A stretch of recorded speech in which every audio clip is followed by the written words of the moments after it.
Hello guys, कैसे हैं आप सब। मेरा नाम है शुभम जैन और मैं आ गया आपके सामने एक नई वीडियो के साथ। होप आपको सब ठीक दिख रहा होगा। जैसे कि मैंने आपसे वादा करा था कि मैं वापस आऊँगा एक नई सीरीज़ के साथ, एक नए पार्ट के साथ ऑफ नेशनल इनकम। ऑलरेडी दोस्तों नेशनल इनकम के 3 पार्ट जो अपलोड हो चुके हैं। अगर नहीं देखे तो प्लीज़ चेक करो, जाके देखो और अच्छे से उस वीडियोस का फ़ायदा उठाओ। बहुत छोटी छोटी शॉर्ट क्लिप्स में सारे मेथड कराए हुए हैं जो को आपको इजीली जो है अंडरस्टैंडेबल होंगे। तो दोस्तों आज हम जो है केस के बारे में बात करने वाले हैं। जैसा कि आपको पता है दोस्तों, नेशनल इनकम के नेशनल इनकम के दोस्तों, अगर मैं बात करूं इनकम मेथड की, तो we are done with income method. If हम talk about expenditure method, so दोस्तों हमने एक्सपेंडिचर मेथड भी पूरा कर लिया है। एक लास्ट एंड छोटा मेथड बचा था जो मैंने बोला था आपको मैं आखिर में कराऊंगा। उस मेथड की बारी यानी कि आपके पार्ट 4 ऑफ नेशनल इनकम की बारी आ चुकी है और वो मेथड जो है हम आज करने वाले हैं। That is what, value added method. हाँ जी दोस्तों, आज हम दोस्तों क्या करने वाले हैं दोस्तों, value added method. Value added method दोस्तों बहुत अच्छे से करेंगे, समझेंगे उसके फॉर्मूला को, उसकी इक्वेशन को, उस फॉर्मूला के अंदर जितने एलिमेंट्स हैं उसको, जैसे हमने बाकी पिछले पार्ट जो है अच्छे से समझे हैं। तो दोस्तों बने रहिए मेरे साथ आखिर तक। बहुत अच्छे से आपका जो है चैप्टर होने वाला है और बहुत अच्छे से आपके तीनों पार्ट जो है होने वाले हैं। तो दोस्तों आगे हम बढ़ते हैं किस पर, तो दोस्तों आगे हम बढ़ते हैं वैल्यू एडिड मेथड। दोस्तों वैल्यू एडिड मेथड आखिर ये है क्या। दोस्तों अगर मैं बात करूँ वैल्यू एडिड मेथड की, इससे क्या निकलेगा। Like if am talking about आपका इनकम मेथड। अगर आप इनकम मेथड के एप्लीकेशन लगाते थे तो आप निकालते थे NDP एट FC। जी, अगर आप एक्सपेंडिचर मेथड लगाते थे तो आप निकालते थे GDP एट MP। तो वैल्यू एडिड मेथड से क्या लगेगा, फॉर्मूला तो बात की बात है। First of all we have to identify कि उससे निकलेगा क्या, कौन सी इक्वेशन पैदा होगी उससे। तो दोस्तों उससे पैदा होगी आपकी वैल्यू एडिड मेथड से आपको निकालना है, क्या निकलेगा, GDP at MP। Yes, same. हाँ जी बिल्कुल सेम। मैं आपको थोड़ा दिखाता हूँ कैसे। ये देखिए दोस्तों, माफ़ी चाहूँगा, ये देखिएगा, बने रहिएगा मेरे साथ। जी मैं दिखाता हूँ आपको। ये देखिए दोस्तों, ये है दोस्तों आपका वैल्यू एडिड मेथड, आपको दिख रहा होगा आपकी स्क्रीन पे। वैल्यू एडिड मेथड आपको दिख रहा होगा आपकी स्क्रीन पे। जी, ये जो वैल्यू एडिड मेथड है दोस्तों, इसको हम एक और नाम कहते हैं, इसका एक और नाम होता है, इसको हम प्रोडक्ट मेथड भी कहते हैं। ये इसका दूसरा नाम है दोस्तों। और जैसा कि मैंने आपको पहले बताया था कि प्रोडक्ट वैल्यू एडिड मेथड से क्या कैलकुलेट होता है, उससे कैलकुलेट होता है आपका GDP MP, जैसा कि मैंने बताया था। और GDP MP कौन कौन से मेथड से निकलता है, एक तो आपके एक्सपेंडिचर मेथड से और दूसरा वैल्यू एडिड मेथड से। जी, अगर मैं बात करूं इस मेथड को समझने के लिए तो आपको 3 चीज़ों को समझना बहुत बहुत बहुत बहुत आवश्यक है। आखिर वो कौन सी 3 चीज़ें हैं जिसको आपको समझना बहुत आवश्यक है। जैसा कि आप स्क्रीन पे देख पा रहे होंगे, primary sector, secondary sector, tertiary sector. इन 3 चीज़ों के अंदर ही आपका फॉर्मूला छुपा है। तो मैं पहले शुरुआत करना चाहूँगा आपको इन 3 सेक्टर को समझाने से। आशा है आपको 3 सेक्टर के बारे में बेसिक ज्ञान होगा, तो मैं उसी को जो है प्रोसीड करने वाला हूँ। जी दोस्तों आइए आगे बढ़ते हैं। तो दोस्तों what do you understand by primary sector. आखिर दोस्तों ये प्राइमरी सेक्टर है क्या।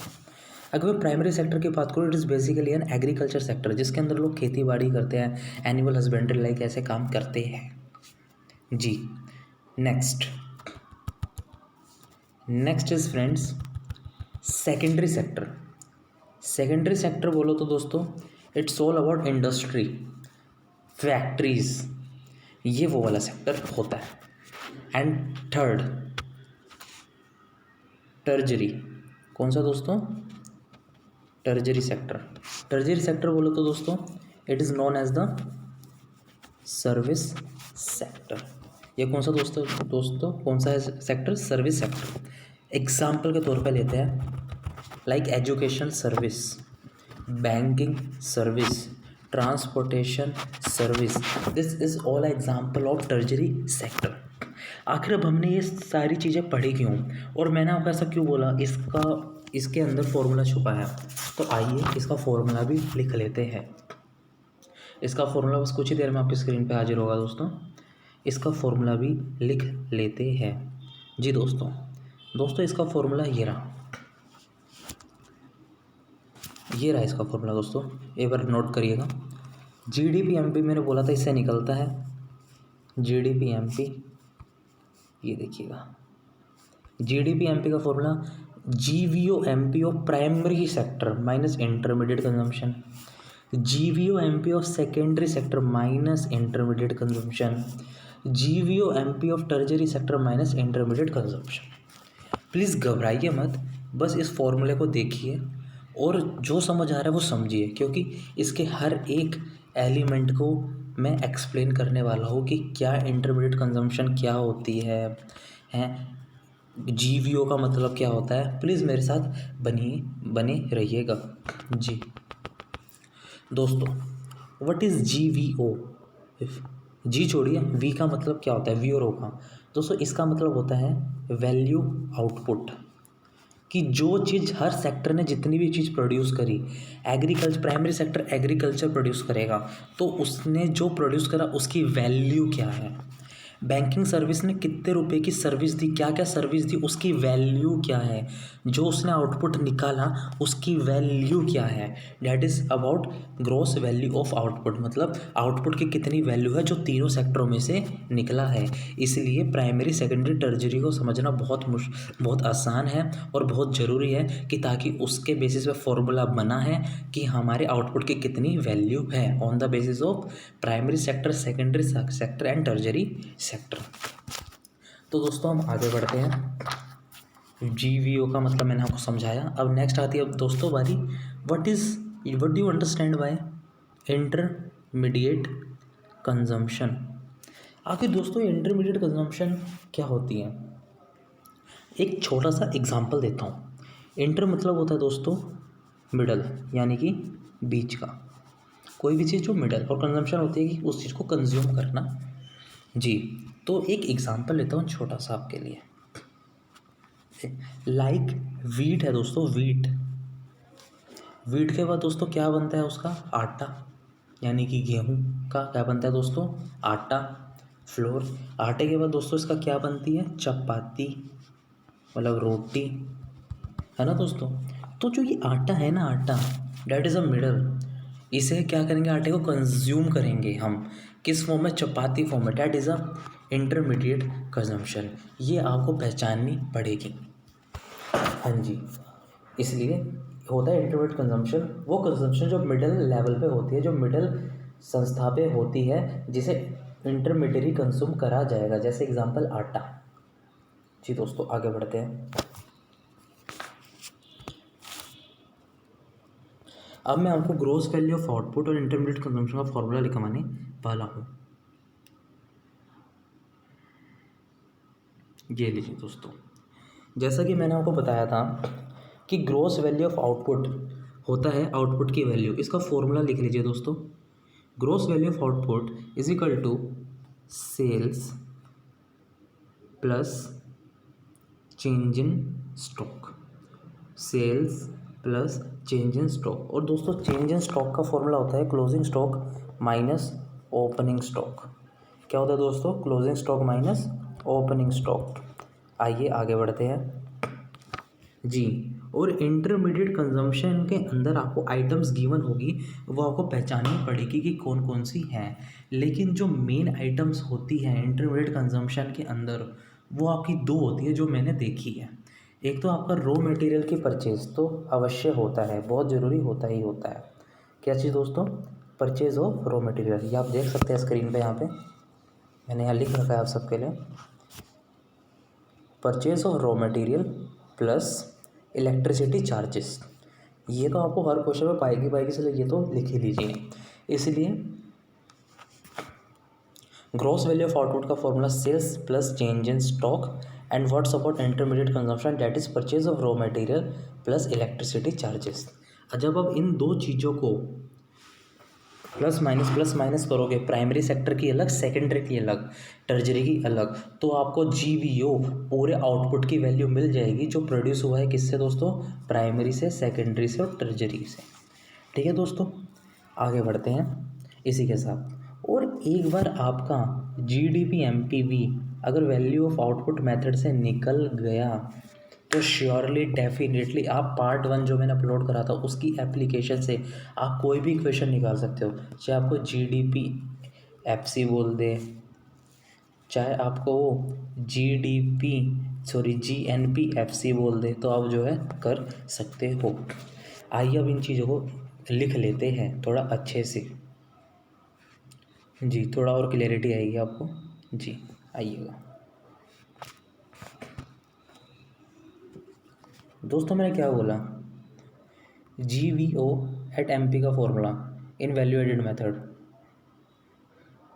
क्या बोला दोस्तों, सॉरी, GVO एट MP का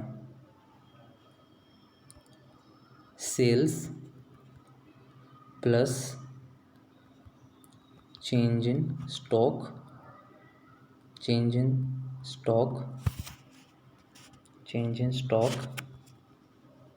ऑफ स्पेसिफिक सेक्टर, हर सेक्टर का, of each sector, I am so sorry for, of each sector, primary की सेल अलग, उसका चेंज इन स्टॉक अलग। स्टॉक, चेंज इन स्टॉक का मैं एक एग्जांपल लेता हूँ कि वैल्यू ऑफ आउटपुट हम ये दो चीज़ें ही प्लस क्यों करते हैं, सेल्स भी क्यों। एक किसान है दोस्तों, सॉस नहीं, फार्मर, उसने 100 kg प्याज उगाए, जिसमें से उसने 90 किलो तो उगाए, उसका आउटपुट है ये, उसने जिसमें से 90 किलो तो उसने क्या कर दिया दोस्तों, सेल, और उसका जो स्टॉक है वो कितना बच गया, 10 kilo. That is a output ये है आउटपुट। लेकिन अगर हम इसे मॉनेटरी टर्म्स में निकाल देंगे, मतलब कि 100 kg के हिसाब से, 10 रुपये किलो के हिसाब से, तो उसकी वैल्यू कितने की, 1000 rupees. That is a output की वैल्यू। आशा है आपको समझ आया होगा। ऐसे ही intermediate consumption, that is raw material purchase, कि आपने कितना रॉ मटेरियल परचेस करा। अगर आप खेती बाड़ी कर रहे हैं तो आप क्या परचेस करोगे दोस्तों अपने रॉ मटेरियल में, खाद, बीज। लेकिन अगर आपकी इंडस्ट्री है तो आप क्या परचेस करोगे रॉ मटेरियल में, कुछ भी रॉ मटेरियल हो सकता है। लाइक अगर आपका क्या कहते हैं, कपड़े बनाने का बिजनेस है तो आपके लिए धागा, रेयान जो है आपका रॉ मटेरियल हो सकता है फ्यूल हो सकता है एंड ऑल। लेकिन अगर आपका सर्विस सेक्टर में हो, आप सर्विस सेक्टर में हो, तो आपका रॉ मटेरियल नहीं होगा, लाइक आपके फिर। और हाँ, अगर आपकी इंडस्ट्री है, सेकेंडरी सेक्टर है, तो इलेक्ट्रिसिटी जो है आपका हो सकता है, इलेक्ट्रिसिटी चार्जेस हो सकता है। और अगर मैं बात करूँ किसकी, टर्जरी सेक्टर में स्पेसिफाई होगा, लिखा होगा, तो आपको डायरेक्टली गिवन होगा, that's intermediate consumption of tertiary sector. तो ये आपके फॉर्मूला होता है। और जब आप इसे हम ए मान लेते हैं, और इंटरमीडिएट कंजम्पशन को हम बी मान लेते हैं, और अगर आप जब ए में से बी को माइनस करोगे तो आप पाओगे आपका GDP एट MP। और with the help of part 1 application जो वीडियो मैंने अपलोड करी थी, उसकी हेल्प से आप कोई भी इक्वेशन निकाल सकते हो, चाहे GNP FC, GNP DP, कुछ भी। आइए एक क्वेश्चन लिख लेते हैं, छोटा सा दूंगा, आप अपनी क्लास में प्रैक्टिस करिएगा अपनी बुक्स में से। और कुछ भी क्वेरी है तो प्लीज़ मेरे को जो है एनी टाइम आप व्हाट्सअप या इंस्टा कर सकते हैं। आइए दोस्तों लिखते हैं, आपके पास दोस्तों सेल्स है प्राइमरी सेक्टर की, कितनी है दोस्तों, 100। स्टॉक है आपका 10। सेल्स है आपके पास सेकेंडरी की 200, सेकेंडरी का स्टॉक नहीं है। और टर्जरी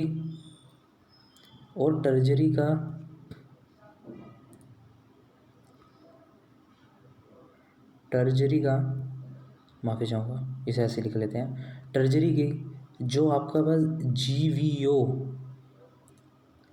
GVO है, ग्रोस वैल्यू ऑफ आउटपुट है, वो कितना है, 200।